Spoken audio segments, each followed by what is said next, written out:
Welcome back again friends. तो आज हम बात करने वाले हैं जेम्स बॉन्ड सीरीज की सोलो फिल्म के बारे में जिसका नाम है द लिविंग डेलाइट्स। ये मूवी साल 1987 में रिलीज हुई थी और इस बार इस मूवी में जेम्स का किरदार निभाया था टिमोथी डाल्टन ने और ये बॉन्ड सीरीज के चौथे एक्टर थे और उनसे पहले शॉन कॉनरी, जारन लीज़नबी, रोजर मोरे जेम्स बॉन्ड के किरदार में नजर आए थे। तो चलिए देखते हैं बॉन्ड आज किस मिशन पर निकले हैं।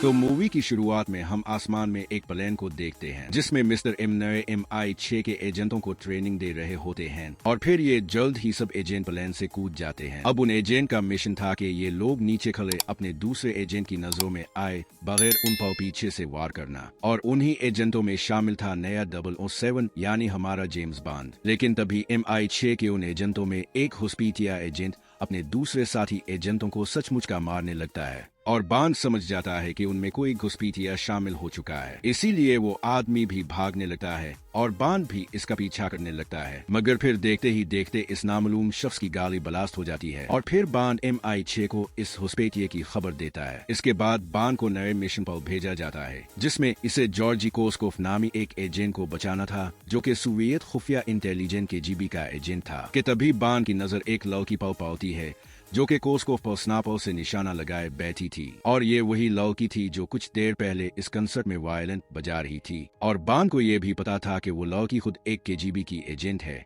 तो वो कोस्कोफ को मारेगी, इसीलिए बॉन्ड इस लड़की को मारने की बजाय इसकी स्नाइपर पर गोली चलाता है और फिर कोस्कोफ को वहां से बचाकर ले जाता है और फिर MI6 वाले इसे अपने खुफिया ठिकाने पर कोस्कोफ को ले जाते हैं, जबकि बॉन्ड लंदन में मौजूद MI6 के ऑफिस में चला जाता है जहां वो मिस्टर कीम को इस लड़की के बारे में सारी बात बताता है और कहता है कि बॉन्ड को इस लड़की के बारे में हर चीज जानी है। इसके बाद कोस्कोफ MI6 को सारी बात बताता है। वो बताता है कि KGB का हेड बदल चुका है और नया हेड है जनरल पुष्किन और इसी हेड ने KGB के एक पुराने मिशन को दोबारा शुरू कर दिया है और इस मिशन का नाम है किल टू स्पाई, यानी वो उन सभी पुराने जासूसों को मार ही है जिसमें उन्होंने MI6 के कई जासूसों को भी मार है और इनकी इस हिट लिस्ट में बॉन्ड का नाम भी शामिल है। अब इनकी बातें चल ही रही थी कि तभी हम नक्रोस नाम के एक एजेंट को देखते हैं जो दूध वाला बनकर इस जगह घुस जाता है और वो अंदर घुसते ही हर तरफ धमाके करने लगता है जिसमें MI6 के बहुत से एजेंट मारे जाते हैं और आखिर में वो कोस्कोफ को भी अगवा करके ले जाता है। अब इस बात से MI6 वालों में गुस्सा आते हैं कि कोई MI6 पर हमला करे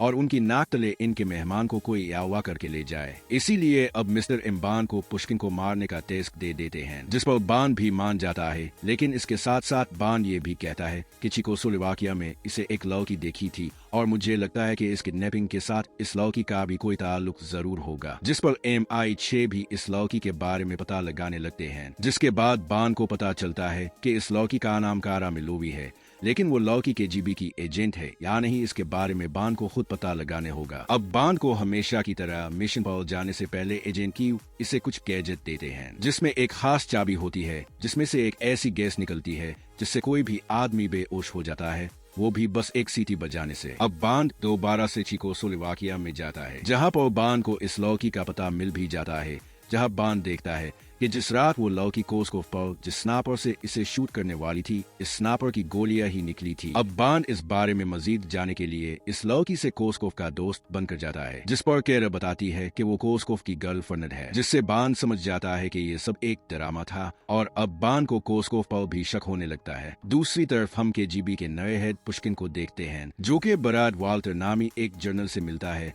जो कि वेपन का सौदागर है, जिससे हमें पता चलता है कि पुष्किन का उन सब एजेंटों की मौत से कोई ताल्लुक नहीं है, बल्कि यह पुष्किन इस आदमी से तमाम उन वेपन की डील भी खत्म कर देता है, जिस पर ये आदमी जाकर कोस्कोफ को बताता है। तब यह हमें पता चलता है कि उन सब के पीछे असल मास्टरमाइंड खुद कोस्कोफ ही था। अब ये सब क्यों कर रहे हैं ये हमें आगे जाकर पता चलेगा। अब यहाँ पर वो जर्नल कहता है कि अब हमें पुष्किन को भी मारने पड़ेगा, जिस पर कोस्कोफ कहता है कि पुष्किन को मारने का टास्क MI6 वालों ऑलरेडी बॉन्ड को दे दिया है मुझको किडनैप करने के जुर्म में। दूसरी तरफ MI6 का एक एजेंट भी बॉन्ड को ये बात बता देता है कि कोस्कोफ और कर्नल वाल्टर एक साथ काम कर रहे हैं, लेकिन इसका इतना कहते ही कोई इसे भी मार देता है। जिसके बाद बान अब बराह रास्त के जीबी के हेड पुष्किन से मिलने चला जाता है और पुष्किन से बात करने के बाद इसे पता चलता है कि पुष्किन का इससे कोई लेना देना नहीं था। इसीलिए बान अब यहाँ पर पुष्किन के साथ मिलकर एक प्लानिंग करता है, जिसमें वो यानी बान पुष्किन को एक मीटिंग में नकली गोली से मार देता है, जिससे कोस्कोव को भी यही लगा था कि बान ने आखिर पुष्किन को मार ही दिया है। दूसरी तरफ कोस्कोव को ये पता चल जाता है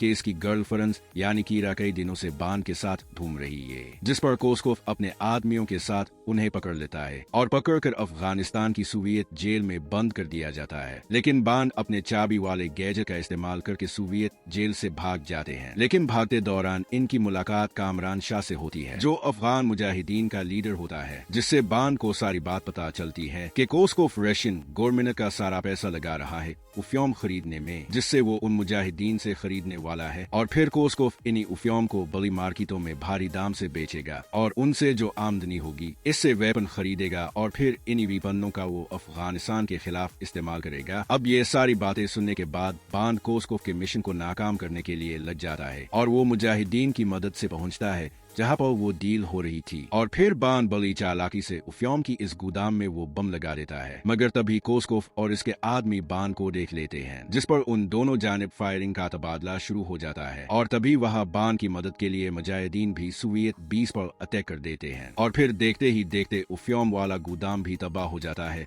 लेकिन कोस्कोव वहाँ से भाग निकलता है। अब बान पहुँचता है व्हाइट वाल्टर के पास और बान फायरिंग के तबादले में इसे भी मार देता है। दूसरी तरफ अब पुष्किन, जिसे कोस्कोव की सारी सच्चाई पता चल गई थी, इसीलिए कि जीबी वाले इसे गिरफ्तार कर लेते हैं और उस तरह बान का ये मिशन भी अपने अंजाम को पहुंच जाता है। लेकिन दोस्तों, बान की कहानी अभी भी खत्म नहीं हुई, बल्कि ये इसी तरह हमारे चैनल पर जारी रहेगी। तो मिलते हैं बान के अगले पार्ट में, तो जुड़े रहे हमारे साथ।